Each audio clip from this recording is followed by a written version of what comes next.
What up, world? It's your boy Mark Walter Ward, Super Facts Show, Super Facts Network. Today we got with us New Jersey's own B.A.R.S. Murre. How you doing, brother? Chilling like a villain, baby. Man, I was happy that Dope Boy Choach linked us up because I've been a fan of your music. I say I got aware of you around 2012, and you ain't put nothing out since that excellent Husky Marinara in 2020. And I found out that you're about to engage in another release cycle, so that was good news to me. And I'm glad we got this chance to check in, man. But even though you haven't had a album since 2020, shit, you've had a big year. So you just came off back-to-back touring with Conway and then Benny and the Black Soprano family. Correct. Yeah, man. I've been on tour since September 7th, and now it's December. So everything just ended. But yeah, I did over 30 shows in 2021 with the Griselda Boys. How were you? Well, I know you were received well. What was some of the places that you got the best reception? Best reception, man, everywhere, but really Austin, Texas was bananas. Chicago shows me crazy love. Connecticut shows me crazy love. Pomona, California was crazy love. San Diego, but I say Austin was probably the most lit show. For you personally or overall? For I think for everybody, but definitely for me personally, I had a lot of crazy nights, man. I brought chicks on stage and all types of shit for my song called Pumper about asses. So I had a lot of joints, but I gotta say, if I had to pick one, it have to be Austin. I was gonna ask you that, man. I was gonna ask you if you've ever performed Pumper, because when I heard, bro, Pumper, for okay, if someone hasn't heard Pumper and you was to explain the concept to them, how would you say it? I say, man, if you ever got pulled over before and you had to stash some shit in your girl's ass, you had to put it in her pumper. So there's a little song about it for you. So you perform that? Oh yeah, I did that almost every night, bro, because that song goes crazy. I was about to say, like, it must have a hell of a motherfucker, because if y'all have to hear this song, because from how he describes it, it don't sound the way you would expect. Like exactly. That shit is attention getting as a motherfucker outside of the subject matter. And I didn't know that until I seen the reaction. You know what I mean? I was thinking maybe this song's too slow to perform and da da da da. But man, it's so unexpected. They tell me when I come out and say pump, or when the hook, because there's 16 bars, slow bars, and then the hook, and they're like, "Dog, I did not expect you to say that on the hook." And the shit just goes crazy, dog. Like they made me perform that shit. Just like, bro, if you don't perform Pumper, like, and that shit works every time, dog. Man, you basically invented that term, because before I ain't never heard nobody refer to that as nothing but boofing. Yeah. The motherfuckers on tour from Buffalo and shit said that shit too. It was like Pumper. It was like, you's a funny motherfucker for that one. Oh yeah, but I always have my own crazy slang and shit around my way. Like I'm from a part of Jersey where like our slang is still undiscovered. You feel me? So right. Like, you either hear New York or Philly slang, but I'm like right in the middle. So we got our own shit. And y'all see, I'm from the DC area, and we like that too. Like we don't want to be copying. Like out all them cities on the East Coast, we weren't rocking like a Nietzsche and Echo and shit like that. You know what I mean? Yeah. I never wore that shit either. But I mean, like, like any New York, not that I have anything against New York. We just liked our own shit. You know what I mean? Right. I mean, that being said, we saw the Mobb Deep video and everybody was wearing camouflage jackets. So it ain't like New York ain't influenced it. It's just we weren't too hip to the, like we had our own little brands like you probably never heard of, but they make them in DC, like Madness and DDTP. So like we'd wear that shit instead of Echo or something. Yeah. You got your own streetwear and shit. And like I don't know, maybe down south or something, but wasn't nobody fucking with no FUBU or no shit like that. I ain't never really see too many people rocking with the Kalkanai cross colors neither. But for real, motherfuckers was wearing that good low like you got on. Yeah. I was a look through that. I mean, I remember that era like it was yesterday, from the 93 to 99. We started with Carl Kanai and ended with the Sean John era, Rockaware. I never got busy with that. I was with old heads that rock polo and shit like that. So I was young doing all that shit. I grew up with all 70s babies and shit. So we was rocking that polo shit. But it's like when hip hop became a fad and commercial everywhere is when they started making commercial clothes to go with it. Like, here, if you listen to rap, here's a Mecca t-shirt. Like, nah, dog. Like, yeah, nah. We rock the fly shit, B. Not the shit for rap fans. We create the shit. You feel me? Yeah, bro. I don't want no motherfucking Birdman lugs. I, Exactly. I never owned a pair of lugs in my life. No disrespect to anyone that did, but that wasn't my twist at the time. I could co-sign that, but I've also never owned a pair of Crocs in my life, and I fully intend disrespect to all those that have, because you should be ashamed of your motherfucking self. I Hey, do have a pair of Croc shower. I have a pair of Croc flip flops for my steam room in Miami. That's literally only wearing for when I go in the steam room. I didn't even know that like Crocs was a thing. Like, you know what I mean? I just needed a pair of flip flops, so I walked in the Croc store because it was on the way to the fucking gym. oh no, I could see it for that use, but like putting the pins in them shits and wearing them shits like they fashion, get the fuck out. But you was talking about Sean John, man. To my embarrassment, since you confessed to the Croc, I ain't never get no Sean John shit. The one that the one that those velour suits, I ain't gonna front. I had the white velour suit. I ain't like it because it was Sean John, but the fucking white velour was so official. I couldn't. Yeah, yeah, you were shining. You were crispy. And plus, I mean, this is like around the actually, this is at the Hey Ma video. You can see me in the background and that shit. Oh, you're in the Hey Mom video? Yeah, that's in Dream in DC. I used to always be up there. I was just up there. It wasn't like I was up there for Dipset. I got this wild Dipset promo T-shirt that I guaranteed on none of them got. I wore it on an episode with I can't remember who now. I think Taj from the Senate, and he was like, they ain't seen one of those in 25 years. And I found an old safe, and I guess I had thrown that shit in there, and it was in the plastic. But it's like the Vibe magazine ad where they got a different Dipset logo and all that shit. But yeah, so that's neither here nor there. So you done met a black soprano, and you from the the New Jersey, Philly, New York area. You ever met a white soprano? Yeah, I have. Yeah, I have.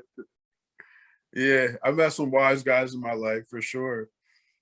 Is it Not the made up TV ones, you know what I'm saying?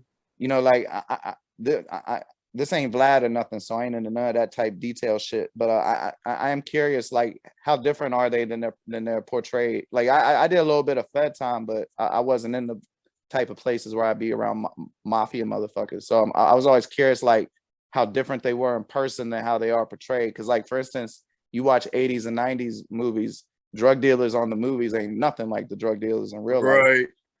I mean, the only type of motherfuckers like that I've been around is only like in a bar setting, and you just see how the people around there that work at the establishment treat them, and they don't do it because they idolize them. They don't do it because of their last name. They do it because of fear. Right.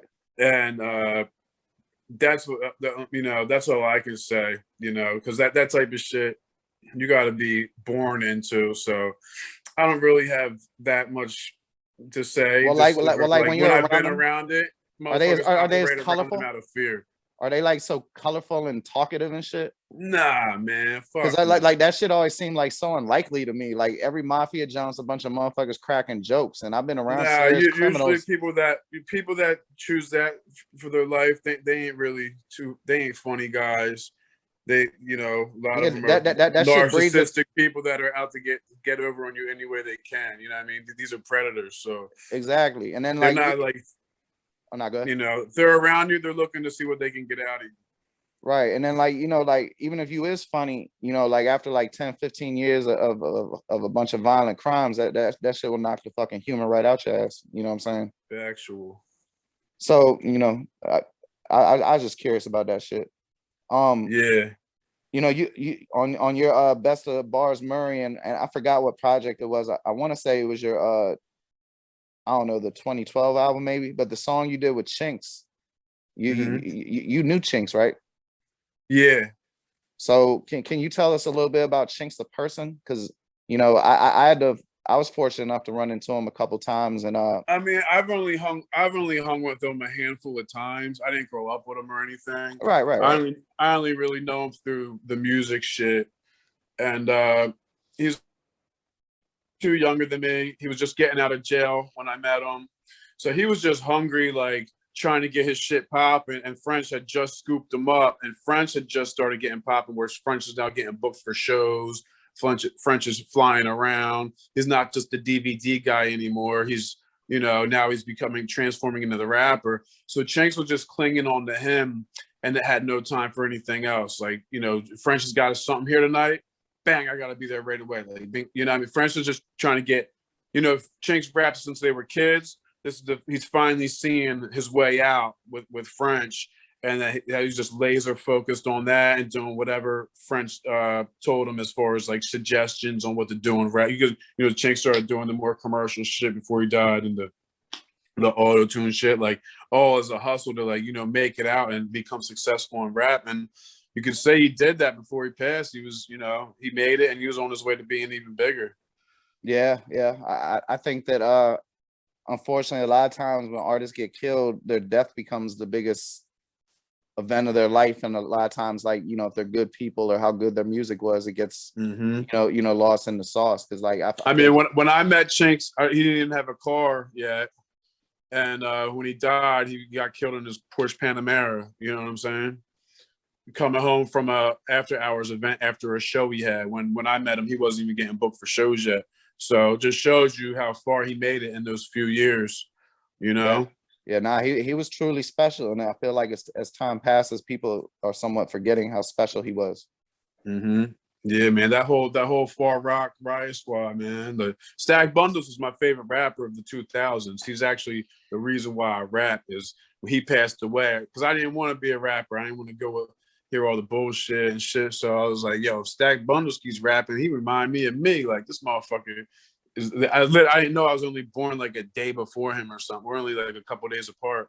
And I saw a lot of myself in Stack Bundles. He reminded me of me. So when he died, I was like, man, it was like when Big L died. Like, that shit's gonna fuck up a whole generation. You feel me? Like the 2010s would have been crazy with Stack Bundles alive, because we would have had, you know, a nice ass motherfucker from the East Coast kicking that shit. And when they took him out, I'm like, bro, that's gonna fuck up a whole decade. Word. So just like when Big L got killed, like that shit fucked up a whole decade. Like that fucked up he got killed with 99, that fucked up the whole 2000s, and then Stack Bundles got killed like 07, that fucked up the whole 2010s. With a lot of motherfuckers that wouldn't be able to rap if the real motherfuckers was in line. You feel me?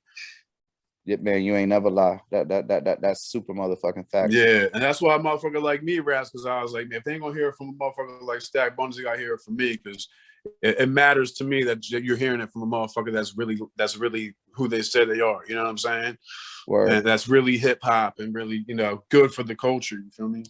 So you listen to the members of Bird Gang mixtapes and the Bird Gang retail album?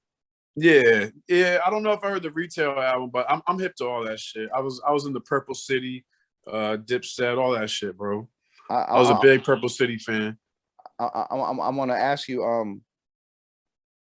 I feel like Mel Murder He was fire. Was fire, and then, like, that shit don't never come up when they telling them stories. They act like he was like some, like, you know, peon. Man, as far as the music concerns. It makes no sense, bro. Like, if you listen to those tapes, it's obvious he's the most solid rapper in the whole motherfucking genre. Like, his verses are completely solid, son. His verses are going. There's no filler. There's no filler. There's no fucking goofy shit. Like, his shit is straight solid, son. Like, I mean, you're right. You're right. But I mean, I got Noe being better than him. I think Noe's the second best lyricist. I think my Dipset lyricist is Cameron, then Noe, and then Taj from the Senate. Noe was the dude that sounded like Jay-Z, right? Yeah. Okay. But not on purpose, though. I mean, he's from Baltimore, Maryland. You feel me? Yeah. That's just the way he talks. Yeah. Does he still push it out? Nah, not really. No. That he was kind of like my entry into blogging, but I mean, that's neither here nor there. Right. I'm curious. You know, I thought you was from Philly, but then when I was doing my research, I saw that you was from Jersey, and I think a lot of people don't understand how important Jersey's been to hip hop. So I'm curious to your top 5 Jersey rapper list. But you know, since I'm springing it on you, I'm gonna give you mine first. Okay. And these are in order of who I think is best to worst, so 1 to 5.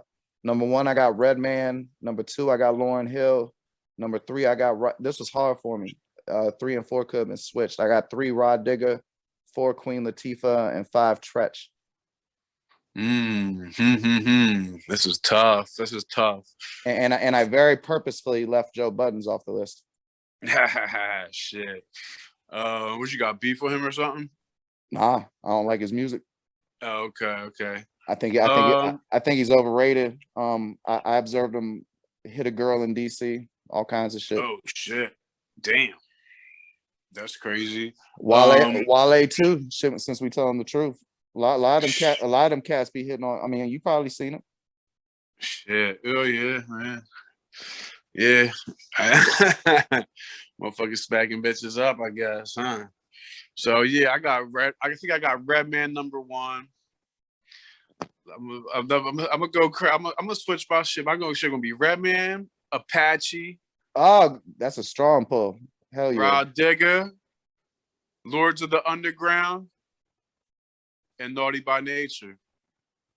Lauryn Hill don't make it. Who? Lauryn Hill. Fugees. I would do Fugees as a group because they are from Jersey. And you know, are we doing solos or groups? Or I'm combining them. Yeah, you can do that. Fugees. You know, Fugees. They had 2 really good albums. You know, and that was 25, 30 fucking years ago. You know, I don't know. And 2 real good solo albums. The first Wyclef was pretty vicious. The Carnival. It was alright. That's just hey, revisit it now that you're older. Trust me. Yeah, I hear you. Because at the time that shit sounded pop as fuck to me too. Like I ain't like that shit. Yeah, like I didn't that like that shit. I didn't like the sample. Like he was doing the puffy shit, which was sampling shit from back in the day and then making it hip hop. And that shit was just getting mad played out at the time. You know what I mean? Plus, a hip hop head like you. The Wyclef lead single, I remember I had it, was the fucking Uptown Saturday Night shit from fucking Boogie Nights. Like, I ain't trying to hear that shit. You know what I mean? Nah, yeah, I feel you. Especially, I'm boom bap at heart. So that era of hip hop tortured me. You feel me? The rest of 99 to fucking 02 tortured me, bro. Oh, I'm sure. You must have really hated the ringtone shit. You heard me? I said you must have really hated the ringtone shit then. Oh my God. Yeah. I mean, I never even listened to it. I never even conformed to that. I'm still stuck in 96, dog. I never left. You know what I mean? I never left 96, dead ass. Shit, that's a good place to be though. You can listen to some hella Pac, Ice Cube, Scarface, Wu-Tang, Nas, Mobb Deep, Murre. Hell on Earth, Redman, Muddy Waters, Ghostface, Iron Man. You gonna miss your boy Beanie Sigel with 96 though. 96. He wasn't out in 96. Well, I mean, I think he might have. I think Hard Knock might have came out in 96. Nah. That was like reasonable. He came out in 99. He signed in 98. He came out in 99. But so the Money Cash Hose video. Okay, shit. You over me on that one. I remember I met Beanie Sigel after he performed in Route 1 in Northern Virginia, and he was like mad upset about the sound system. And I was supposed to interview him, but he was like beefing and shit. So I said what's up or whatever. But the funny thing was he had this bodyguard, right?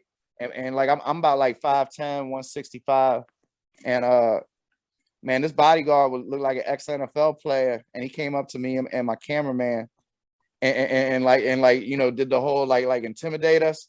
And he held up 2 copies of a Beanie Sigel mixtape. I still got the shit somewhere. It's called Boardwalk Empire. It ain't never come out on nothing. And he was like, I know y'all motherfucking white boys gonna buy this CD, which I would have anyway. And I was like, sure, how much? And he was like, $3. And I was like, damn, bro, you guys scare me into buying a $3 CD? Damn. Yeah, I ain't even no point to that. That shit just always stuck out in my memory. I still got that shit. But he was so mad I didn't even ask him to autograph it because usually I ain't too cool for that shit. I'm about to run out of time, but I'm curious. Have you ever had any struggles as a white rapper? Because I noticed, like, I'm sure from talking to me a little bit, you can figure out I can see through the lines a little bit, and I see that you're often welcome in places that people of our complexion aren't typically welcome. And and I'm curious, like, I went through those barriers of entry a few times, and I'm curious, was it ever hard for you, or did you always have it? You get, when people know who I am, there's no thing, but I'm sure to a regular black dude, I'm just think I'm the typical white guy or whatever. But I've been in those situations my whole life. I'm from a pretty diverse area. I've been to schools that are pretty much half black, and my hometown's half black. My neighboring town's 99% black. I've been dealing with that my whole life. So that's what you signed up for. You know what I'm saying? I signed up for this shit. I knew sometimes, you'll get treated different, or somebody might pop shit to you just to see where your heart's at. And because most white dudes, I guess, are pussy. So I don't know. Yeah, nah. I mean, to be real with you, I respect the shit. Like, you got to earn your place, and then someone like yourself who's clearly coming from a place of good intentions.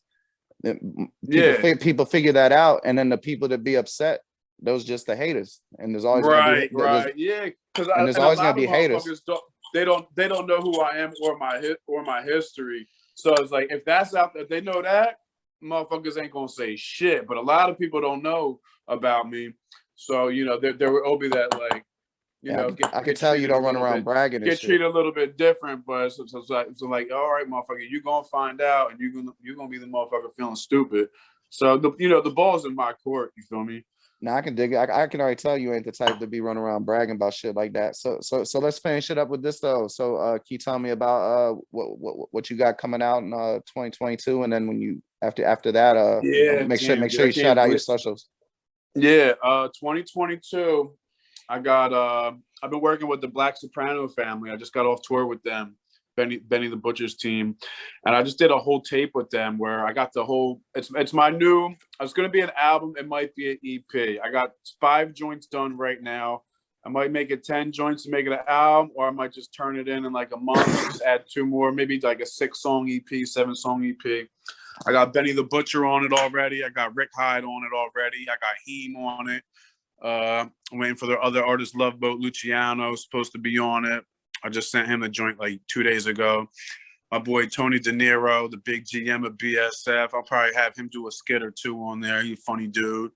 I'm just working with the cats that I'm around right now. That's who I just got off the tour with, and I got some songs with them. So yeah, I got the whole BSF on the new album. I didn't come up with I have a couple names I'm playing with. I think I know what I'm going to run with. I don't want to announce the name of it just yet because I'm playing with 2 other ideas, and plus I want to hear what they say.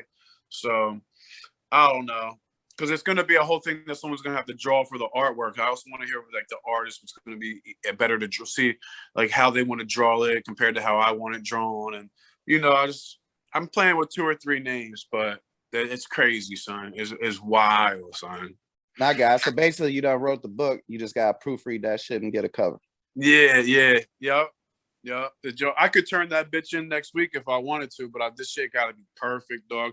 As a matter of fact, I'm going to drop the first video off it because I got to drop something new ASAP before 2022. So Benny drops a new video today. It just came out. So I'm going to drop mine this Wednesday. I guess that's the 22nd, I think. Yeah, the 22nd, December 22nd, this Wednesday, I'm going to drop my new video called Guess Who, featuring Rick Hyde from the Black Soprano family. It's produced by Johnny Slash. He was just on the new Nems album. So yeah, man, this Wednesday, new video dropping. That's a bet. Well, y'all make sure y'all go. It'll be on Dirty Glove Bastard, and make sure y'all subscribe to B.A.R.S. Murre's YouTube. But what's your socials and your YouTube channel and all that good stuff? All one word, at B.A.R.S. M-U-R-R-E. Looks like Bars Murre, but it's pronounced Bars Murre. B-A-R-S M-U-R-R-E. Instagram, Twitter, everything. That's my joint. All right, well, shit. Thank you for your time, brother. Hey, stay on for 1 minute, but I look forward to the new music coming out. This gonna lots be lots of shit to talk about, bro. Word. We ain't even touched 1% of it. You feel me? Nah, I already know, man. This gonna be 10 years of me listening to your music, so I appreciate that. Thank you for that. Yep. All right, man. You take it light. All right, Pam.